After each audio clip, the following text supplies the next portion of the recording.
sees my own silhouette. I'm getting stronger, step by step. The clock is ticking, but there's no time for regrets. I've been flying from town to town, from London to Taiwan. I've been all around the globe trying to protect your soul. We are heroes tonight. We will fly above the sky. We are heroes tonight. Yeah. We are heroes tonight. We will fly above the sky. We are heroes tonight.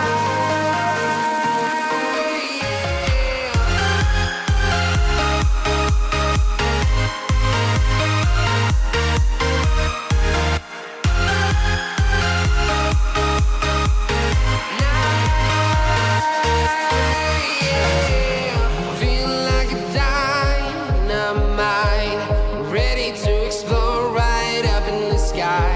I need you to listen, I need you to hear, and don't show any fear.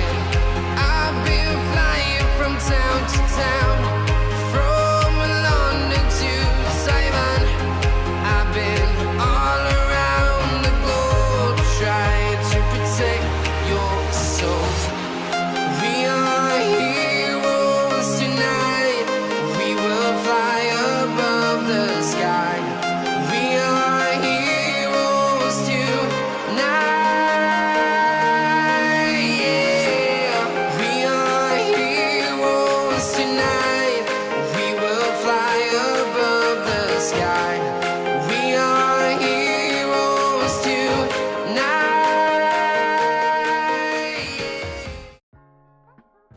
Du coup mes petites licornes, nous voici après la vidéo sur ma séance d'obstacles avec Quetch. Donc comme j'avais écrit en début de vidéo, je voulais blablater un peu en fin de vidéo.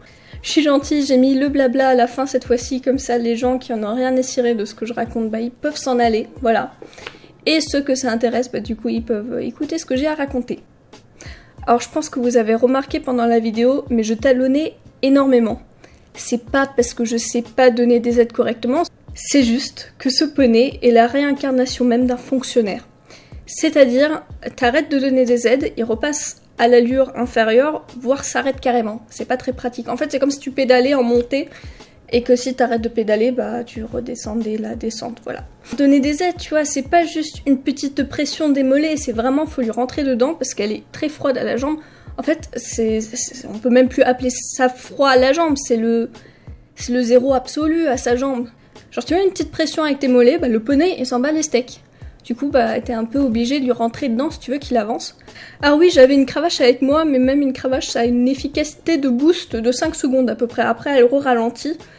Mais dans l'idée, on faisait une ligne d'obstacle et on tournait avant la ligne.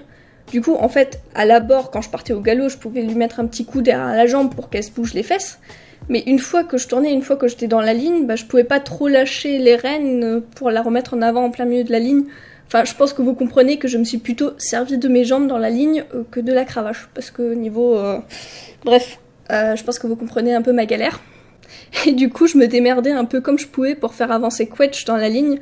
Parce que l'idée d'une ligne, quand même, c'est un certain contrat de foulée pour pas striker les obstacles et pour que les foulées passent correctement sans que ça fait des sauts chelous. Et du coup, bah, j'essayais de la faire avancer comme je pouvais pour que ça passe. Du coup, je me sentais vraiment comme une débutante qui savait pas placer les aides, mais pour le coup, j'avais pas vraiment le choix. Enfin, il n'y a pas 15 000 solutions de faire avancer le poney. Parce que l'étape d'après, c'est je prends le poney, je le mets sur mon dos et je fais la ligne à sa place, sinon. Du coup, j'ai demandé à ma monitrice s'il y aurait pas une astuce pour la faire avancer, s'il y aurait pas ce petit bouton magique que j'ai juste pas réussi à trouver. Mais non, ce poney est juste la flemmatitude incarnée. Du coup, elle m'a expliqué que la plupart des cavaliers qui l'a monté avec des éperons, du coup, parce que ça marche pour la faire avancer. En même temps, ça renforce quand même énormément l'action de jambes, mais d'un autre côté, ça explique aussi pourquoi elle est si frotte au niveau des jambes, si forcément elle est habituée à avoir des éperons à la place des pieds nus, parce que moi, du coup, je débarque avec mes pieds nus, le poney est en mode « mais non ». Du coup, voilà, apparemment, c'est la seule chose qui marche pour efficacement faire avancer ce poney seraient les éperons, mais j'ai pas d'éperons, tout simplement parce que j'en ai jamais spécialement eu d'utilité. Et surtout parce que moi-même, je trouve que j'ai pas le niveau de monter avec des éperons, parce que normalement, pour monter avec des éperons, il faut quand même avoir la jambe fixe. Et je le conçois, ma jambe, elle fait encore un peu l'essuie-glace par moment. Enfin, ça dépend surtout des poneys. Il y a des poneys où j'ai plus de facilité à fixer ma jambe qu'avec d'autres. Mais dans l'idée, j'estime pas avoir le niveau pour savoir me servir correctement d'une paire d'éperons, voilà. Mais du coup, c'était l'histoire du pourquoi je me retrouve à talonner comme une débutante dans la ligne. C'était juste pour pas que le poney ralentisse et il n'y avait pas vraiment d'autre solution pour le faire avancer. Et sinon, je voulais aussi parler d'un point qu'on me demande souvent, assez souvent en description. Est-ce que je suis pas trop grande pour monter des poneys? La réponse est non. Très clairement, non. Et du coup, laissez-moi vous expliquer pourquoi. Alors déjà, il faut faire la différence entre trop grand et trop lourd. Je suis ni l'un ni l'autre. Alors parlons d'abord du trop lourd. Alors il y a une étude qui dit qu'en tant que cavalier, il ne faut pas dépasser les 15% du poids du cheval. Alors un fjord, ça pèse entre 400 et 500 kg. Ce qui veut dire qu'il ne faut pas que moi, en tant que cavalier, je dépasse les 60-76 kg. Je vous laisse faire le produit en croix si vous voulez, vérifier par vous-même. J'ai beau ne pas être la personne la plus fine au monde, je fais quand même pas 60 kg. Donc déjà, suivant cette étude, je ne suis pas trop lourde.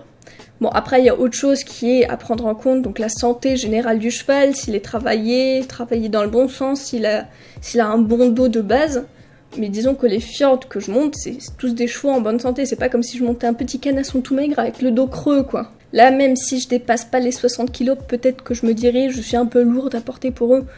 Mais les poneys que je monte là-bas, ils sont costauds, ils sont porteurs. Et en plus de ça, dans tous les cas, je ne dépasse pas les 15%. Maintenant, venons sur le point de trop grand. Alors, personnellement, j'estime qu'on est trop grand pour sa monture à partir du moment où on gêne l'équilibre de la monture. À partir du moment où soi-même on n'est plus capable de trouver sa place. Alors personnellement, j'ai passé toute ma vie à poney. Bon, j'ai monté des chevaux quand même de temps à autre. Par exemple, Ungava, que vous avez déjà vu dans une vidéo il y a bien longtemps, c'est un petit cheval. Alors les poneys que je monte, c'est pas des Shetland, c'est des poneys D.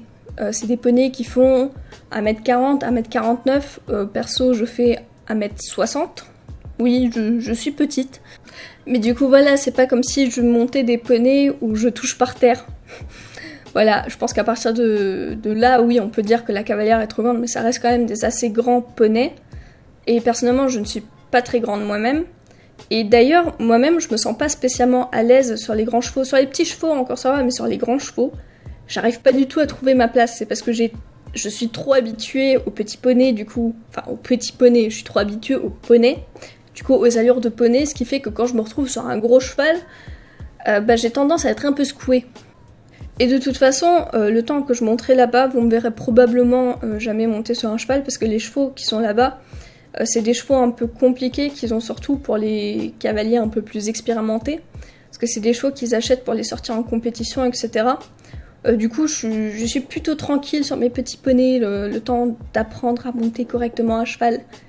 Du coup voilà, c'est pas le genre de monture qu'on va mettre à des cavaliers qui montent dans un cours galop 3-4. Mais de toute façon, moi je me sens mieux sur les poneys, alors ça me va parfaitement. Mais du coup, ça répond à la question si je suis pas trop grande pour les poneys que je monte. Voilà, j'ai encore fait une tonne de blabla pour pas dire grand chose, mais voilà, je voulais aborder ces deux points. Enfin, 2, 3, ça dépend si on divise si je suis trop grand en 2, parce que j'ai aussi parlé du trop lourd.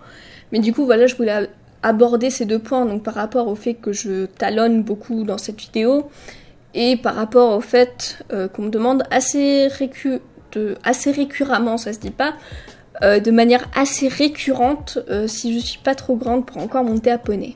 Voilà.